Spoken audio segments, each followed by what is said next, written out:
Hi, I'm Barb Pierson from White Flower Farm in Litchfield, Connecticut. We love spring because this is when we can get out in the garden and start working our plants. Today I have in front of me this Macrophylla hydrangea, and this is a variety that blooms on old wood. But this is Hydrangea Endless Summer that blooms on old wood and new wood. What that means, old wood is last year's growth, and you can see this here on the plant. New wood will come up from the bottom. So on a Macrophylla, like Endless Summer, you're going to get blooms here on the old growth and then also coming up from the bottom of the plant. But you can see here we've had some dieback here and here. So I'm going to cut off some of the stem. You can see the swollen bud on this Macrophylla right here, and the deadwood. We're going to cut right above the swollen buds. This is Hydrangea Paniculata, just like the big tree hydrangeas, but this happens to be little lamb. And you can see here all the new growth coming out in the spring. And Paniculata hydrangeas bloom on new wood. So if you want to shape your plant, you can do it in early spring and it won't affect the flowering. We can prune it here or really anywhere on the plant because the flowers are going to come on the new growth. So it's okay to prune it without compromising your flowering. This is Hydrangea Paniculata, the climbing hydrangea. You can see how beautiful it is here along the fence.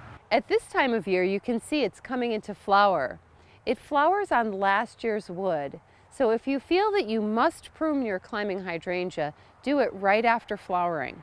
This is Hydrangea arborescens incredible, the beautiful big mophead hydrangea. The great thing about mopheads is that they flower on new wood. So in the spring, you can cut them as low as you want. This one's been cut right about here, and we're just going to let it grow and bloom. They're very easy care. One cut in early spring, and the plant will grow and bloom for you. This is Hydrangea quercifolia snow queen. The quercifolia means oak leaf, and you can see here the beautiful shape of the leaves, a beautiful oak leaf shape.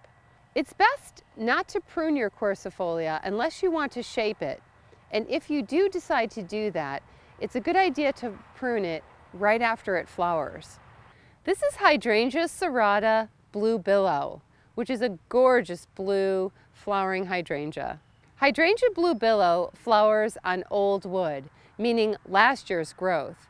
So if you decide to prune it, you're only going to thin it and cut it right after it flowers, probably sometime in July. Don't cut your Hydrangea Serrata in spring or you won't have flowers that season. Simply by knowing what type of hydrangea you have, you can prune it properly and have gorgeous flowers this season. We love hydrangeas here at White Flower Farm. I'm Barb Pierson for White Flower Farm, here in Litchfield, Connecticut.